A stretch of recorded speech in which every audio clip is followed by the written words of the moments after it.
tudo, né? Então, beleza. Tudo certo, né? Então, o senhor Fernando agora vai fazer a nossa exposição, né? Que Deus o ilumine e abençoe ele. Mais um trabalho, né?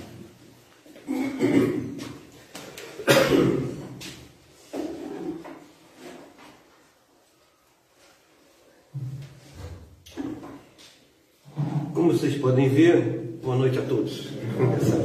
Puxa, nem vi que essa sala estava tão cheia, que bom. Essa casa cheia novamente. Como vocês podem ver, nós vamos falar então de reencarnação, que é uma bênção de Deus para nós, né?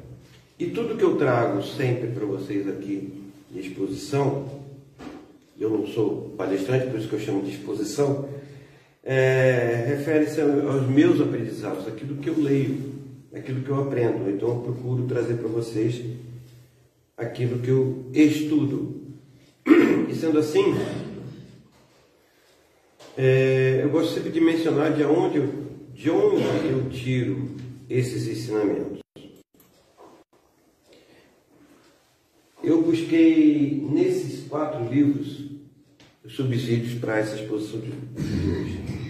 Boa Nova, de Humberto de Campos, Psicografia de Chico Xavier, Reencarnação, de Gabriel Delany, Temas da Vida e da Morte, de Manuel Filomeno de Miranda, o Espírito, né?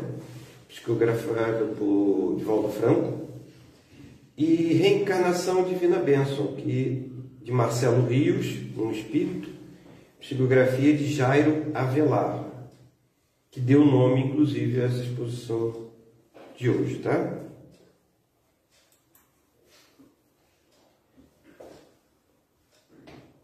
Na nossa conversa de hoje, eu vou falar principalmente da preparação pela qual nós passamos para estar aqui na Terra, para reencarnar. E em que momento também começa essa preparação quando a gente está no plano espiritual, tá? Porém, antes é necessário situar a reencarnação dentro do Evangelho e dentro da história do Espiritismo e do cristianismo também. Então, eu trouxe aqui 2 vídeos. O primeiro vídeo é uma breve encenação de uma passagem bíblica que traz o encontro de Jesus com Nicodemos. Essa encenação ela é bem conhecida dentro do Espiritismo, porque é o momento mais claro em que Jesus fala sobre a reencarnação. Tem outros momentos, mas esse... E assim a gente vai conseguir se conectar junto ao Cristo. Ok? Só quero ver se o som está bom. Esperar um pouquinho, deixa eu começar a falar.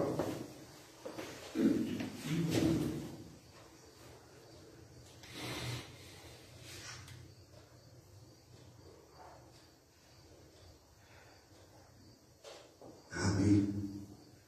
Acho que está bom.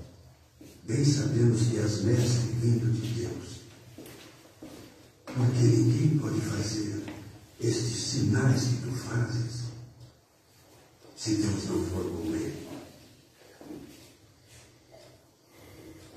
Na verdade te digo que aquele que não nascer de novo não pode ver o reino de Deus. Como pode um homem nascer sendo velho? Pode, porventura, tornar a entrar no ventre de sua mãe e nascer?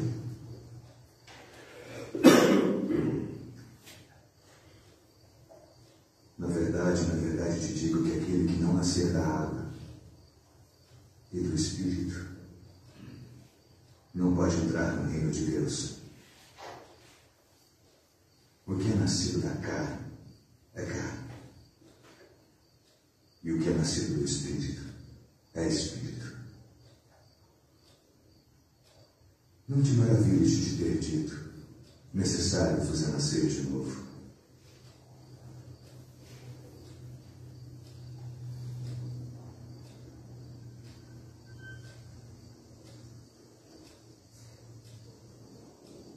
O vento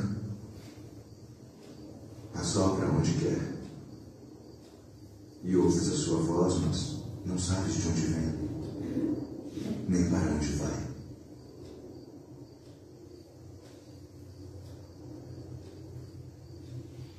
Assim é todo aquele que é nascido do Espírito. Como pode ser isso? Tu és mestre de Israel e não sabes disto. Na verdade, te digo que nós dizemos o que sabemos e testificamos o que vimos e não aceitais o nosso testemunho.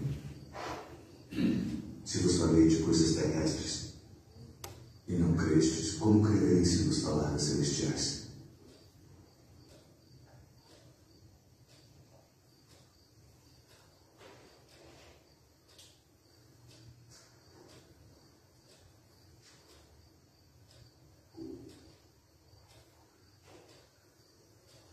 Ninguém subiu ao céu, senão o que desceu do céu.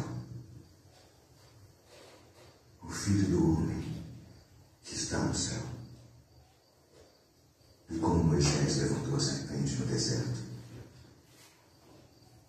assim importa que o Filho do Homem seja levantado, para que todo aquele que nele crê não pereça, mas tenha a vida eterna. Porque Deus amou o mundo de tal maneira que deu o seu Filho unigênito, para que todo aquele que nele crê não pereça, mas tenha a vida eterna. Porque Deus enviou o seu Filho ao mundo não para que condenasse o mundo, mas para que o mundo fosse salvo por ele. Quem crê nele não é condenado, mas quem não crê já está condenado, porquanto não crê no nome do unigênito Filho de Deus. E a condenação é esta, que a luz veio ao mundo e os homens amaram mais as trevas do que a luz, porque suas obras eram más. Porque todo aquele que faz o mal odeia a luz e não vem para a luz para que as suas obras não sejam reprovadas. Mas quem pratica a verdade vem para a luz, a fim de que suas obras sejam manifestas, porque são feitas em Deus.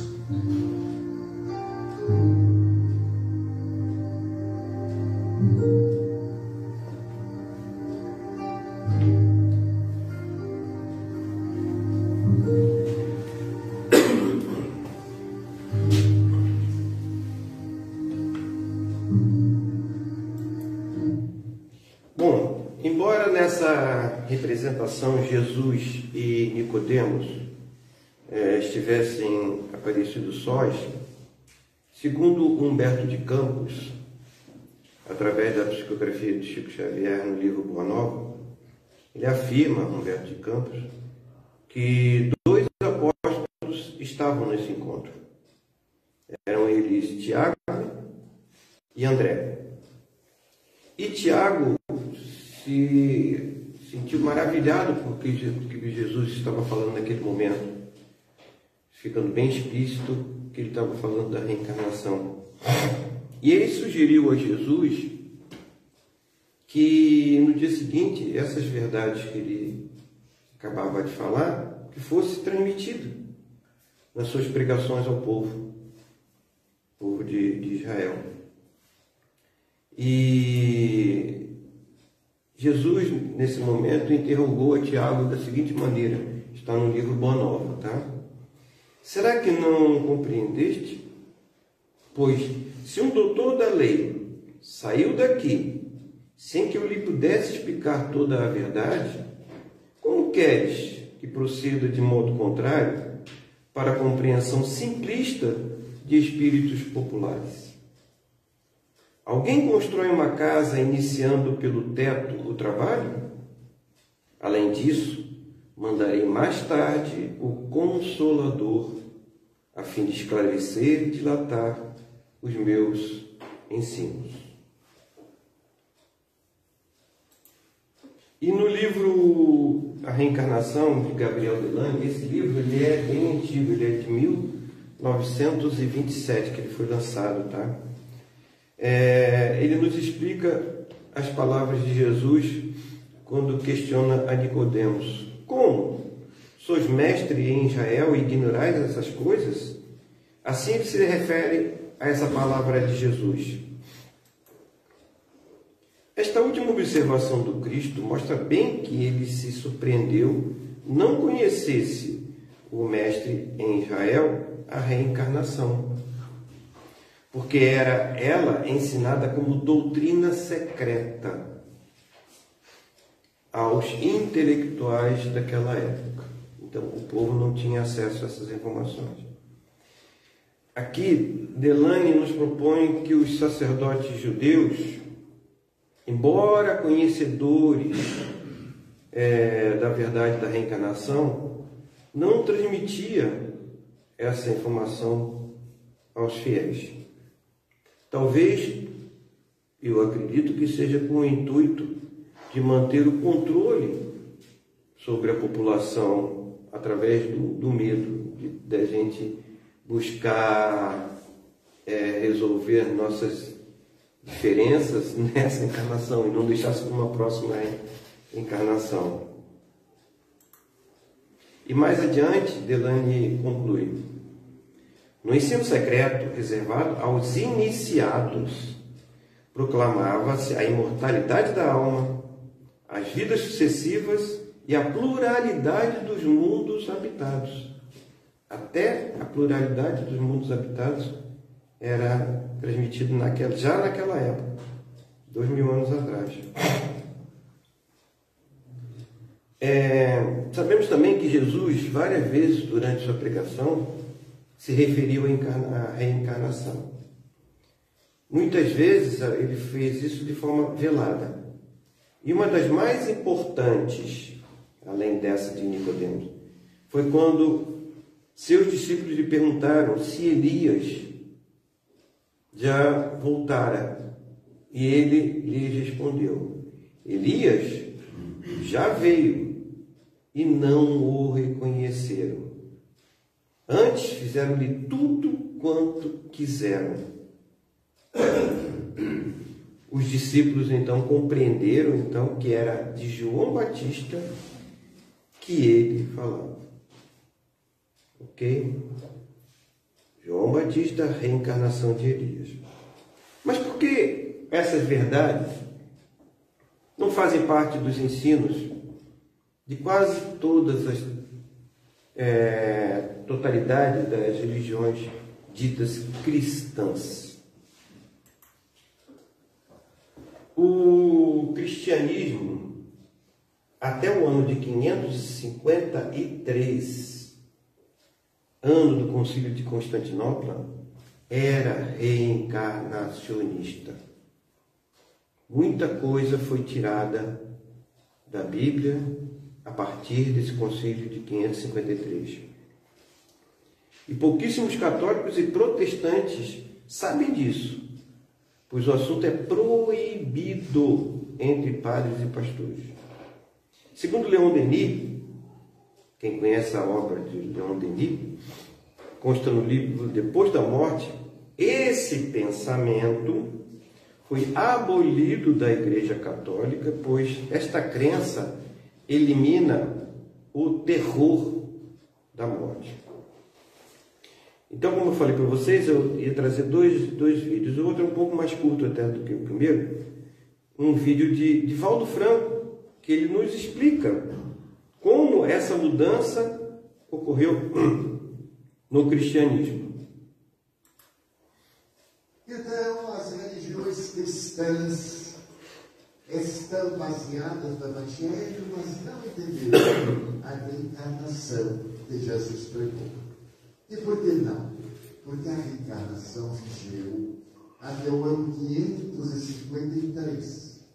No ano 553, houve um grande encontro de bispos em Constantinopla. E nesse encontro foi estabelecido que a encarnação é uma doutrina herética, porque o imperador havia se apaixonado por uma mulher muito bela e muito inteligente, e casou-se com ela, tornando-a imperatriz do Império do Oriente. E as outras mulheres alegres começaram a dizer que sua profissão era muito próspera, era muito nobre, porque uma delas era a imperatriz Teodora.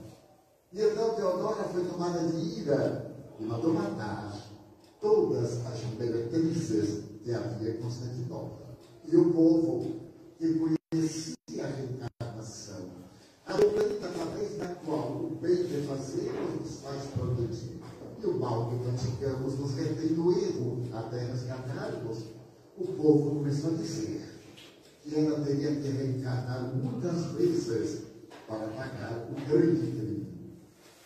Então, não é exatamente assim, porque o amor que praticamos anula o mal que nós fizemos. Quem desejar ser feliz, faça o bem. Ame, pratique a caridade. Tenha uma vida coerente, que é bom para si mesmo. Ame-se. E as dores, problemas, desafios fazem parte do seu processo evolutivo. Então, o imperador, que a amava loucamente, quando foi no ano de 548, ela teve uma grande crise e na hora da morte, ela pediu ao imperador que na primeira oportunidade cortasse a reencarnação da teologia cristã, porque ela não queria reencarnar. Teodora era caprichosa, ela tanto decretou coisas na terra, mas também desejou decretar a vontade de Deus. Ela morreu. E o imperador, 4 anos depois, convocou o segundo concílio ecumênico de Jerusalém e condenou as doutrinas de Orígenes, que são doutrinas reencarnacionistas. A partir daí, a igreja começou a perseguir a reencarnação e dizer que a vida é única. É verdade. A vida é única.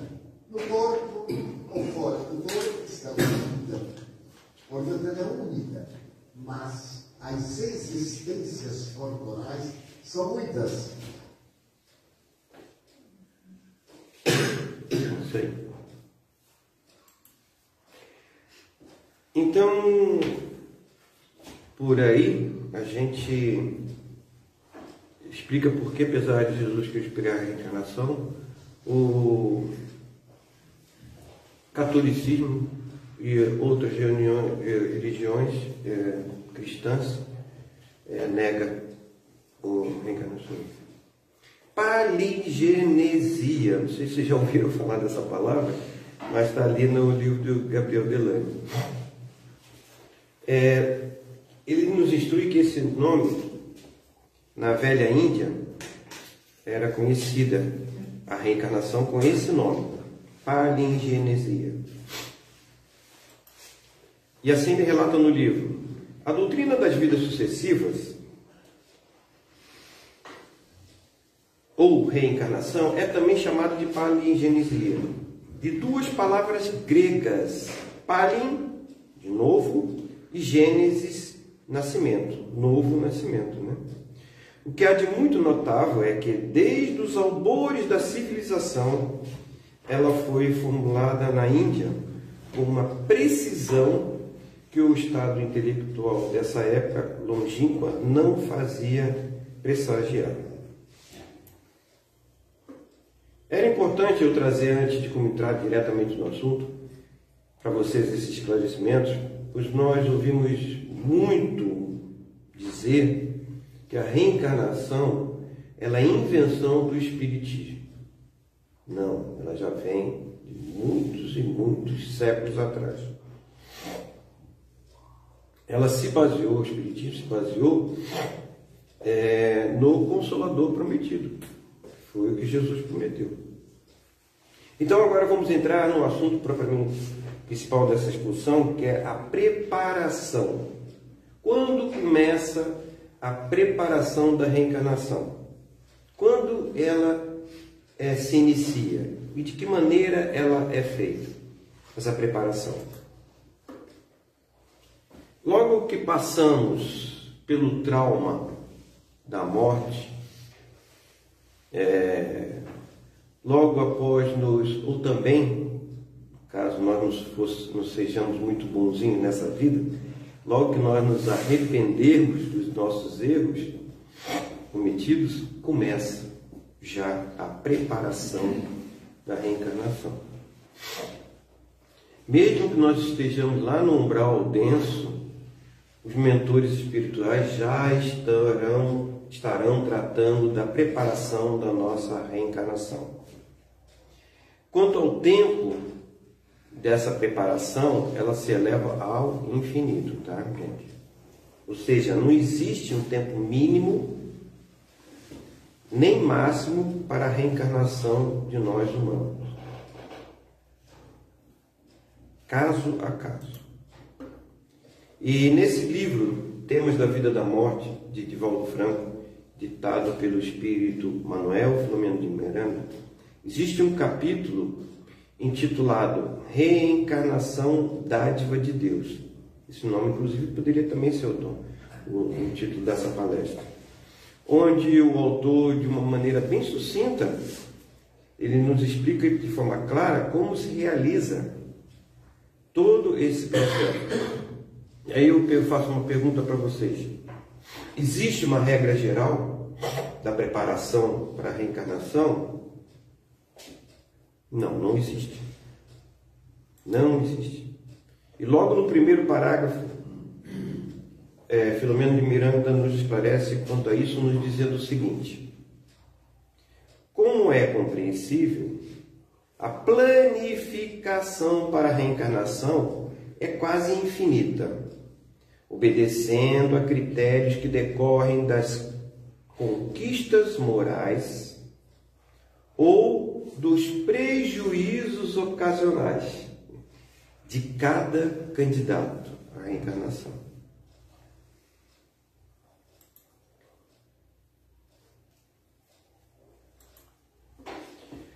Mas fora esse automatismo, né, porque você passa a ser uma coisa automática, dependendo do nosso grau de adiantamento, do que nós fizemos nas encarnações passadas, o que mais é feito na espiritualidade nos preparando para a reencarnação? E Miranda nos esclarece falando o seguinte: ao lado desse extraordinário automatismo das leis da reencarnação, há programas e labores especializados para atender finalidades específicas na execução de tarefas relevantes e realizações enobrecedoras que exigem largo esforço dos mentores encarregados de promover e ajudar os seus pupilos no rumo do progresso e da redenção. Existem, gente, equipes especializadas no plano espiritual, e é nisso que provavelmente muitos de nós vamos poder trabalhar também quando nós estivermos desencarnados, tá? Nós poderemos participar dessas equipes lá no plano espiritual. Equipes especializadas em vários momentos do processo de planificação da reencarnação. Por isso que eu trouxe, inclusive, a palestra era importante para nós já irmos nos ambientando no que vai acontecer quando nós estivermos do lado de lá. Porque quanto mais nós soubermos essas informações, vai ser mais fácil a nossa recuperação no plano espiritual, não é isso, cara? Por isso que é bom a gente ter essa noção do que vai acontecer com a gente depois que a gente desencarnar. Como numa escola que de ano em ano nós trocamos de professores, tá? Acontece também no plano espiritual. A gente vai mudando, passando de etapa em etapa nosso processo reencarnacionista. Ou seja, por exemplo, tá? É um exemplo. Essas são algumas das equipes que existem no plano espiritual. Equipes de resgate, equipes de primeiros socorros, equipes de tratamento, vou começar os primeiros tratamentos nossos, equipe de recuperação, equipe de instrução, equipe de preparação ambiental e equipe de reencarnação propriamente dita. Existem outras, tá? Outras equipes, mas essas são as mais conhecidas. Então, a partir daí, da gente passar por todas essas equipes, a partir daí, quando nós já estivermos encarnados novamente, outras equipes entrarão em cena nos ajudando, que acompanharão a nossa jornada na carne. Mas isso vai ser assunto para uma outra exposição. Então nós vamos falar um pouquinho, que é o mais importante do momento, para a gente, de duas dessas equipes. A equipe de instrução, porque é isso que eu quero falar hoje, que é a nossa preparação para uma nova encarnação, e a equipe de preparação ambiental. Esses dois assuntos, equipe de instrução e equipe de preparação ambiental. O que faz a equipe de instrução? Essa equipe ela vai preparar a nossa reencarnação para as funções que exercerá ao longo da vida, tá? Mas principalmente sobre o aspecto moral, principalmente sobre o aspecto moral nosso. Exemplo, futuros aspirantes a médicos participam de cursos para avaliar se eles têm condições morais para exercer a profissão. Ok? Excepcionalmente, muito raramente acontece que os espíritos são preparados intelectualmente também. Vamos voltar ao caso do médico. São preparados médicos dentro da medicina para reencarnar, mas isso é muito excepcional. O principal motivo é o moral. Mas aí esses médicos eles vêm com uma missão especial, tá? Visando a nossa evolução, evolução da humanidade. Eu digo isso, inclusive, pois existe uma tendência geral de achar que nossos filhos, nossos netos, são seres vindos para salvar a humanidade, né? Ai, como eles são inteligentes, eles vão ser os nossos professores, vão salvar. Calma, gente, não é bem assim. Só vão nascer mestres, não vão nascer também alunos. E assim, Filomeno de Miranda nos mostra como se processa essa preparação. Examinados por hábeis e dedicados programadores que recorrem a técnicas muito especiais de avaliação das possibilidades apresentadas, são submetidos a demorados treinamentos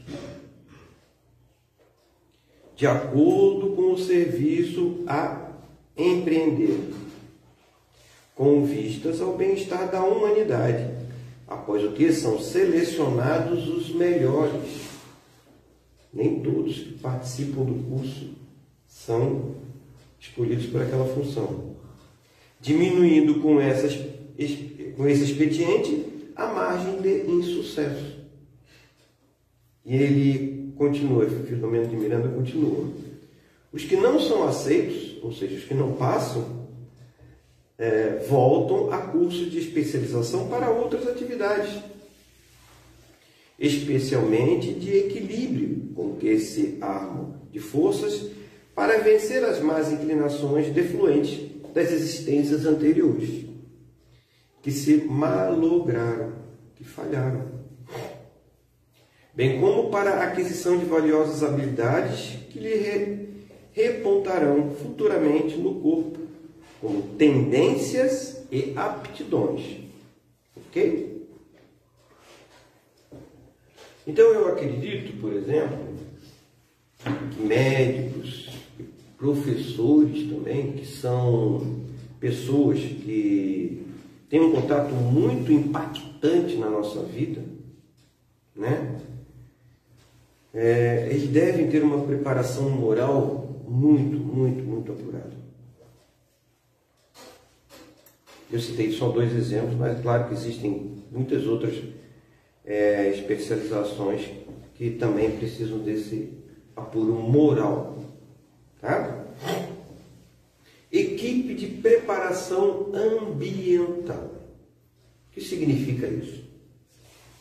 Como o nome já disse, essa equipe vai preparar um futuro encarnante a fim de adaptá-lo ao seu novo ambiente familiar e físico. Ok? Ou seja, onde vai nascer e em que grupo familiar ele vai reencarnar. Mais uma vez, eu peguei um trecho de Filomeno de Miranda que explica resumidamente como este processo pode ocorrer. E aí ele fala uma palavra: de acordo com a ficha pessoal. Sim, ficha pessoal. Todos nós temos lá em cima uma fichinha. Cada um de nós tem a sua fichinha lá em cima. De acordo com a ficha pessoal, onde lá nessa ficha pessoal estão as nossas vitórias, mas também estão os nossos fracassos. Tá? Quando nós chegarmos lá, vou mostrar aqui, ó, o que vocês fizeram.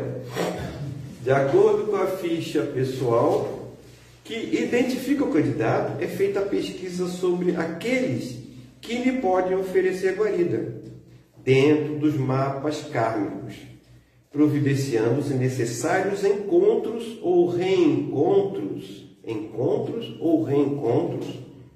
na esfera dos sonhos. Então, nós nos encontramos com os nossos futuros filhos lá no plano espiritual antes deles chegarem a encarnar. Se os futuros genitores já estão no veículo físico, ou diretamente, também existe a outra possibilidade, quando se trata de um plano elaborado com grande antecedência. Então nós lá, quando ainda estávamos lá no plano espiritual, nós já tivemos toda uma preparação junto com os nossos filhos. Nós viemos antes, depois eles ficaram se preparando para serem nossos filhos e para exercer as funções na vida dele. Ok? Então existem essas 2 possibilidades.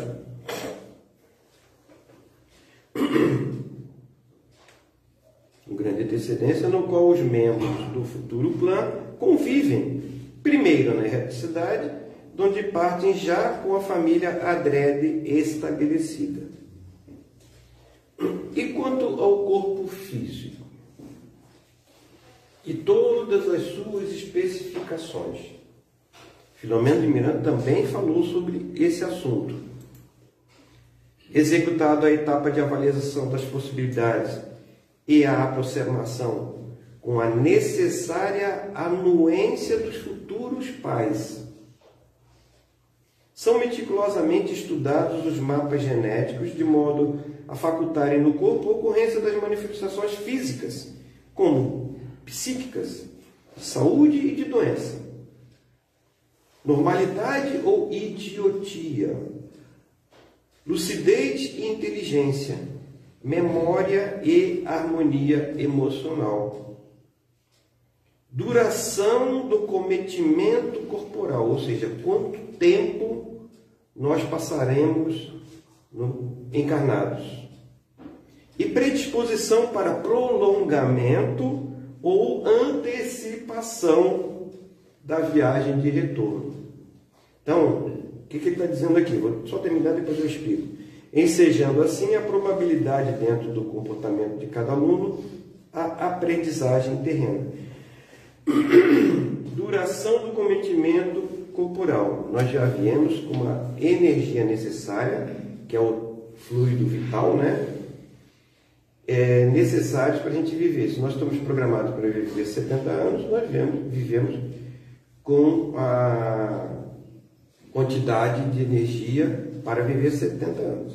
Mas existe a possibilidade, que eu vou falar depois, de prolongamento ou antecipação desse tempo, tá? E é importante salientar que ali foi falado ali na frase, lá no início da frase, a anuência dos futuros pais, por isso que eu frisei bastante. Pois não ocorrendo o aceite dos pais, a possibilidade de aborto é uma das possibilidades de aborto. É muito grande, aumentando exponencialmente. Mas também acontece quando o reencarnante não aceita os pais. Também existe a possibilidade de aborto também. Tá. Quando é que acontece, por exemplo, o prolongamento?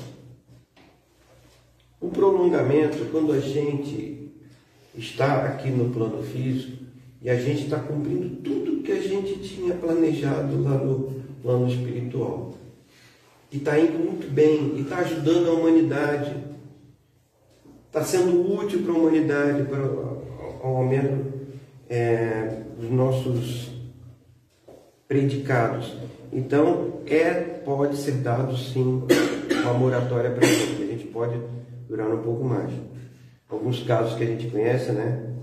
Chico Xavier, Divaldo Franco, viveram bem além do que estava programado, porque eles cumpriram a missão dele e ganharam esse prolongamento.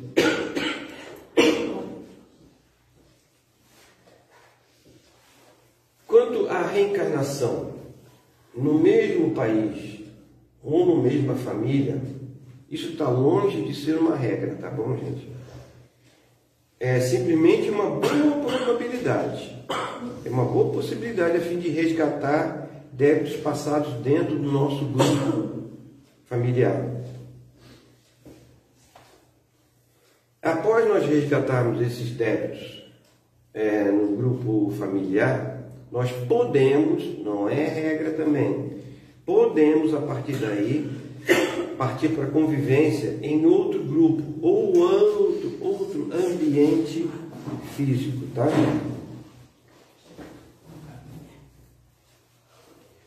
Outro país, outra língua, outra raça, outro mundo, etc, etc, etc. Vamos agora ver outro parágrafo desse livro, para posteriormente nós vamos analisar o que ele falou, que ocorre normalmente na nossa preparação para reencarnar, tá? São travados debates entre o futuro reencarnante e os seus fiadores espirituais, ou seja, aqueles que estão nos preparando para a reencarnação, com a exposição das dificuldades a enfrentar e dos problemas a vencer, nascendo e se desdobrando a euforia e a esperança em relação ao futuro. Em clima de prece, entre promessas de luta e coragem, sob o apoio da abnegação de instrutores, o espírito mergulha no oceano compacto da psicosfera terrena e se vincula à célula fecundada, dando início a novo compromisso. Apesar de toda essa preparação que a gente faz, André Luiz, em um dos seus livros, ele diz que a gente só cumpre 20% do que a gente programou. A gente vai deixar os outros 80% para as próximas encarnações. Nós falhamos muito naquilo que a gente programou e garantiu que ia cumprir. E concluindo esse seu raciocínio, Filomeno de Miranda assim se expressa: a reencarnação, porém, que leva a parcial esquecimento das responsabilidades em razão da imantação celular que se faz, é sempre cometimento de grande porte e alta gravidade. Por que eu botei essa frase aí? Parcial esquecimento.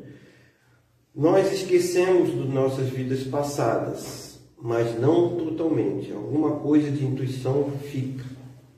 Alguma coisa de ensinamento de vidas passadas fica. Então, por exemplo, se eu fui um engenheiro na vida passada nós viemos à carne com alguma noção sobre engenharia, tá? Medicina e assim por diante. Nós viemos com um determinado... É por isso que nós estamos sempre evoluindo. Nós estamos sempre melhorando, porque a gente ainda tem alguma lembrança, alguns resquícios das vidas passadas, tá bom? A gente guarda muitos valores morais. Exatamente. Por isso que a preparação é muito mais... muito porque aí a gente vê a tendência das pessoas, né? Tendência das pessoas. Exatamente. É mais forte ainda. De criança a gente já vê. É por isso que a preparação é tão forte em cima do moral. Tá? Porque a intelectual a gente guarda tudo. Então, o nosso corpo físico, na verdade, ele serve como um redutor. O nosso cérebro, como eu já comentei aqui em algumas exposições, o nosso cérebro não tem memória nenhuma, não tem nada de conhecimento. Ele é exatamente o redutor dos nossos sentidos e do que a gente fez no passado. Uma informação também importante que eu trago para vocês. Ninguém vem programado para o insucesso. Nós viemos sempre programados para crescimento e não para regressão. Ninguém vem programado para ser um assassino, por exemplo. Ninguém vem programado para ser um viciado. Não. Isso é aqui na carne que acontecem essas quedas. E os casos de deficiência grave, deficiência física grave, como idiotia, paralisia cerebral, por exemplo, normalmente ocorrem, não é sempre, mas é quase a totalidade das vezes, os casos em que todas as outras tentativas de melhora falharam. Aí não vem no amor, vem pela dor, né? Infelizmente é assim. E, quase chegando ao final, eu gostaria de tecer alguns comentários sobre esse livro que deu título à palestra, Divina Bênção, de Jairo Avelar, pelo Espírito Marcelo Rios. E uma coisa que eu gosto de comentar para vocês, os outros autores que eu citei são conhecidos. Jairo Avelar, eu vim conhecer nesse livro. Esse Espírito Marcelo Rios, eu também vim conhecer nesse livro. Por isso que eu tive um pouco de cuidado trazer essas informações que eu vou passar para você assim. Eu tenho muita cautela com relação a isso. Mas, como esses ensinamentos estão muito correlatos com os preceitos espíritas, eu achei interessante trazer para vocês, porque eles são pouco falados na doutrina espírita. Mas eles não fogem a nada que está dentro da doutrina espírita, tá bom? Marcelo Rios, ele desencarnou precocemente e foi posteriormente trabalhar numa colônia espiritual. Essa colônia espiritual é especializada em reencarnação de espíritos bastante devedores. Tá? Então, Marcelo Rios, a gente já deduz que ele morreu de algum excesso dele. Tá bom? Por isso que ele foi lá para essa colônia especializada em espíritos bastante devedores. Sendo assim, ele faz um relato do drama desse espírito, procurando reencarnar o mais rápido possível. Ele queria voltar o mais rápido possível. Por que os espíritos pedem para voltar o mais rápido possível? Eles se encontram numa situação extremamente dolorosa. Visto que o motivo da sua queda ficam se repetindo na cabeça deles, em looping o tempo todo, eternamente em suas mentes. Ficam se repetindo. Se ele se deu um tiro na cabeça, ele fica repetindo aquilo o tempo todo. A mente dele fica repetindo aquilo o tempo todo. Então o cara fica louco, fica enlouquecido com aquilo. Ele pede para reencarnar. Quando é que a espiritualidade vai e permite que ele comece o trabalho de reencarnação? Quando ele se arrepende do que ele fez.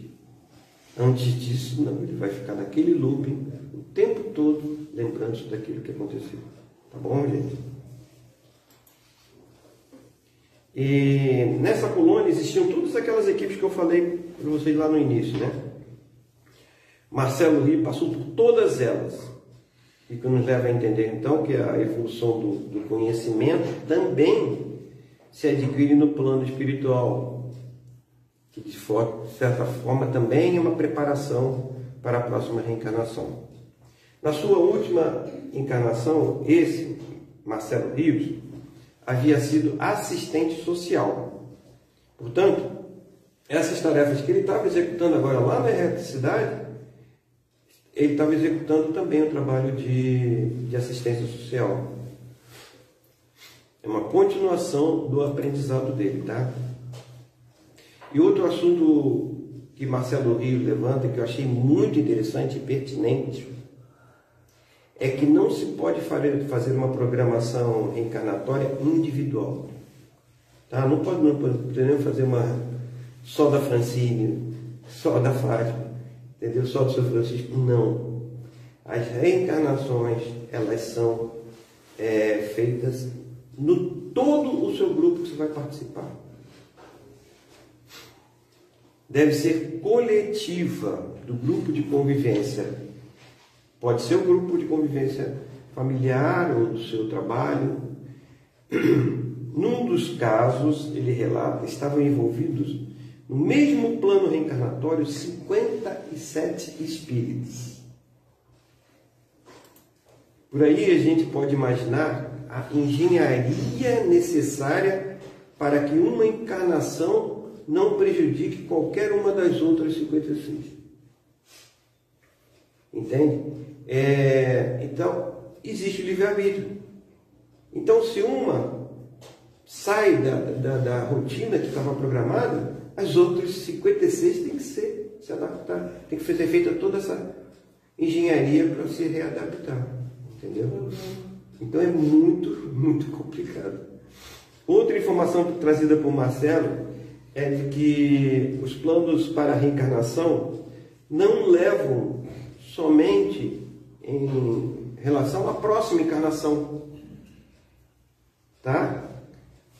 Ele diz que leva, às vezes, até 8 reencarnações sucessivas, a planificação feita lá no plano espiritual, tá bom, gente? Podendo levar até 400 anos essa planificação. Isso deixa claro que os mentores espirituais sabem que em apenas uma reencarnação nós não vamos pagar os nossos débitos. Não vai ser nessa que nós vamos pagar nossas dívidas todas, não, tá? Vamos levar muitas encarnações para pagar nossas dívidas.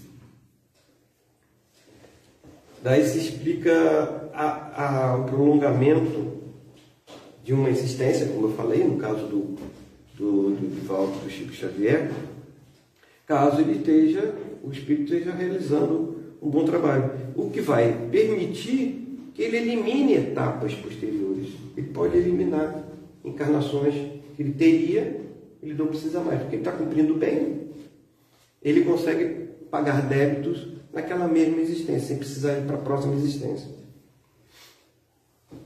E esse prolongamento, como falei naquela hora, já são previstos lá no plano espiritual, antes da encarnação.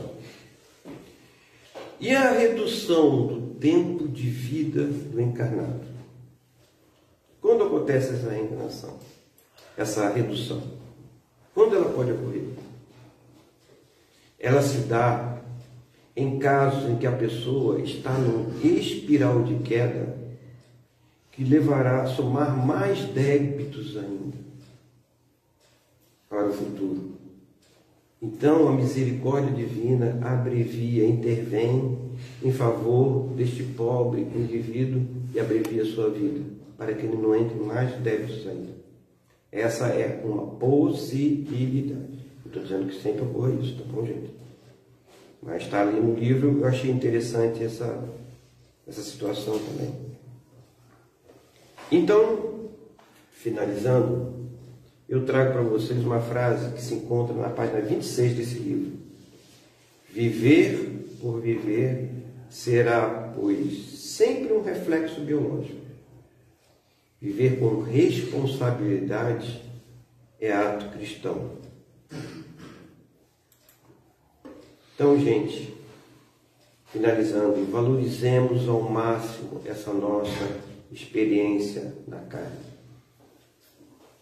Não percamos nenhuma oportunidade de trabalho na seara do nosso Jesus Cristo.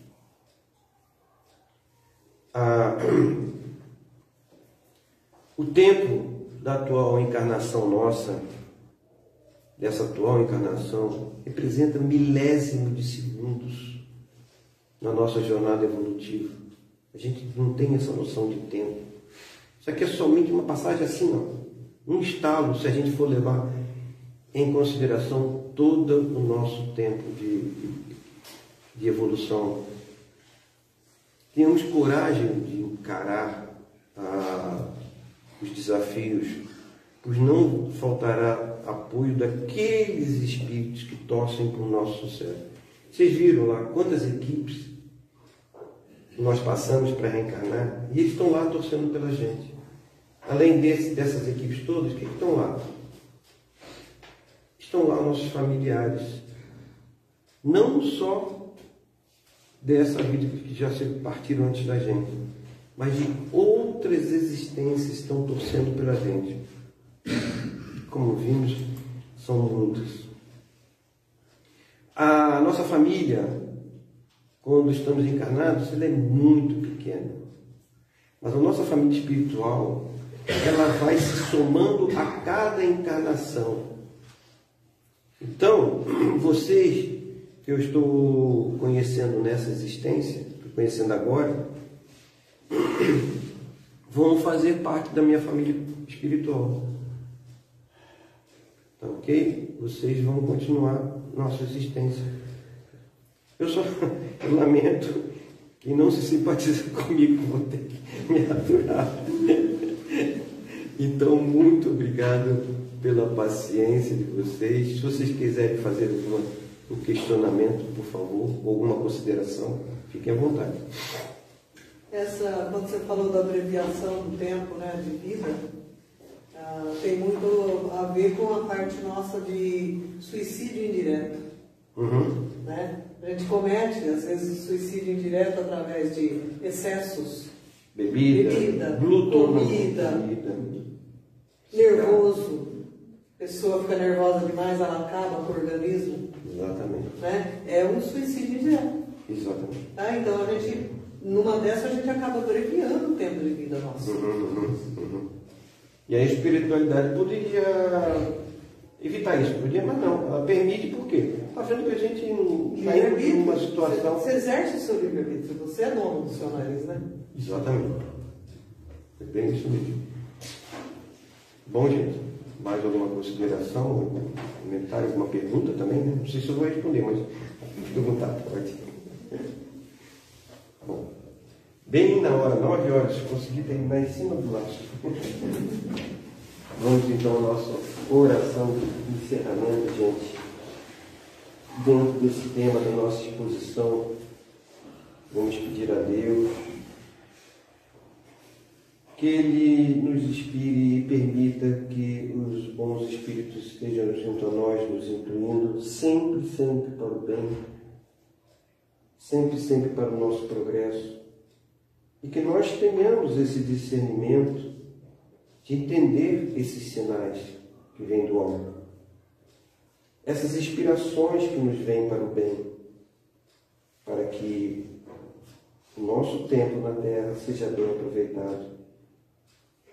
Que nós saibamos amar nossos irmãos, saibamos compreender nossos irmãos, porque ninguém é igual ao outro.